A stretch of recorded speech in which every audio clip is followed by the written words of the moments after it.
Mas se retirarem os ovários... Se você retirar os ovários, você precisa de uma reposição dependendo da sua necessidade. E hoje em dia a reposição hormonal, ela também tem medicamentos modernos com poucos efeitos colaterais, porque a gente sempre relaciona a reposição hormonal com o risco de câncer de mama.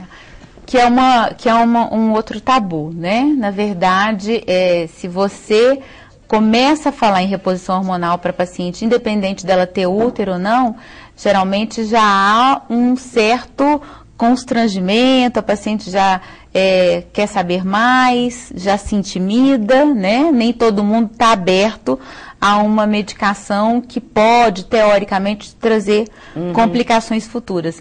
Mas, realmente, você está certo, existem várias possibilidades de reposição hormonal. Os fitoestrogênios, apesar de resistência de alguns colegas, eu, particularmente, não tenho essa resistência, uso, e eu acho que cada caso é um caso, isso depende muito da resposta da paciente, né?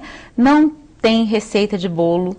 Ninguém é igual a ninguém. Mas se por acaso... A medicação que é legal para uma paciente não é legal para outra, né? Então, assim, tudo é uma questão testando, de até dar certo, adaptação, né? E de bem-estar. Algumas mulheres relatam, se queixam de, quando elas retiram os ovários, que elas têm ganho de peso, irritabilidade, que elas têm uns efeitos colaterais dessa interrupção da produção do estrógeno.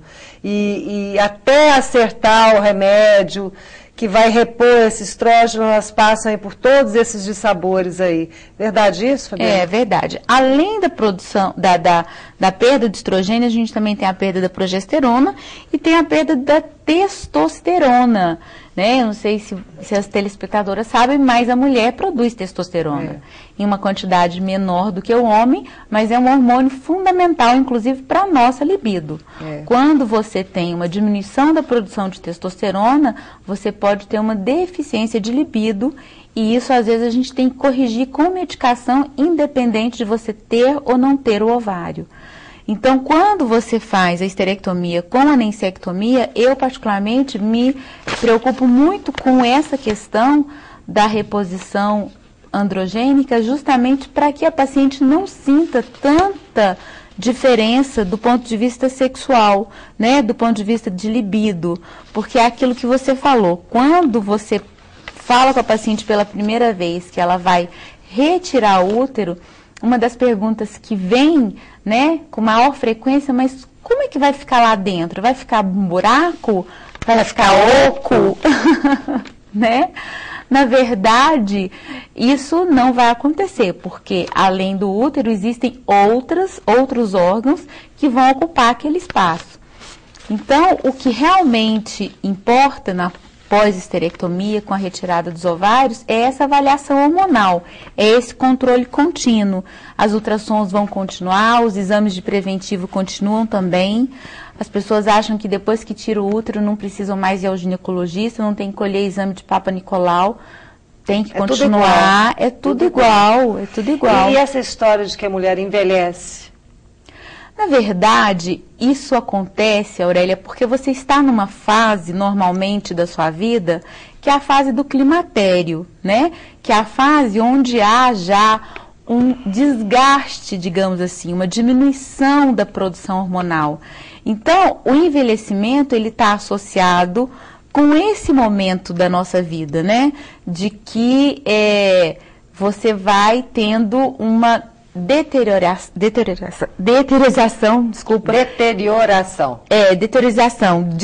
de todo aquele processo, né, hormonal do seu útero, dos seus ovários, e isso vai levar a esse preconceito de que a mulher envelhece, mas ela não envelhece porque ela retirou o útero, ela está envelhecendo, é um processo natural, né? E a gente consegue, às vezes, reverter esse processo com a reposição hormonal. Isso, às vezes, é um dos argumentos que eu, particularmente, uso com as minhas pacientes para que elas aceitem a reposição hormonal. Olha, sua pele vai voltar a não ficar tão ressecada, você vai ter uma lubrificação vaginal que vai te melhorar a relação sexual, você vai ter uma menor capacidade, digamos assim, de ganhar peso, porque seu metabolismo pode se reequilibrar. Então, assim, são argumentos do ponto de vista estético que estimula a paciente a aderir ao tratamento. Vamos falar um pouquinho sobre o Tibolona. O que é o Tibolona que as mulheres falam tanto? O Tibolona digamos que seria um estrogênio, né, sem efeito estrogênico. Ou seja, é uma opção de reposição hormonal que vai melhorar os fogachos, que são os calores, que vai melhorar a reposição hormonal, sem necessariamente provocar dor nos seios, sem provocar retenção de líquido, sem provocar o ganho de peso. Então é um medicamento que tem menos efeitos colaterais? Para algumas mulheres, sim.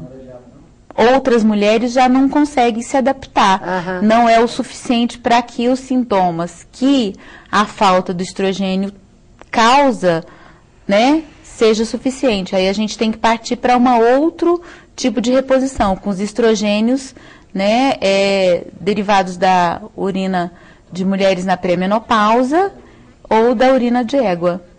E quem não tem você falou o quê? Como é que é? Repete. São os estrogênios que a gente tem no mercado hoje. É porque a Nívia estava falando e eu só ouvi metade.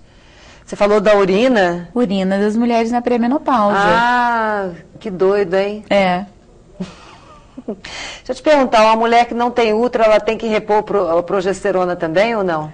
Não, a progesterona não tem mais necessidade. A progesterona só em quem tem útero? Só em quem tem útero. Você é a favor de se fazer a reposição hormonal a partir de uma certa idade ou você espera com que o corpo da mulher peça a reposição? Eu particularmente acho que, havendo necessidade, a gente comece. Mas eu não acho que haja necessidade de reposição preventiva. O que eu geralmente oriento as minhas pacientes é que essa reposição comece de maneira natural, ou seja, alimentação.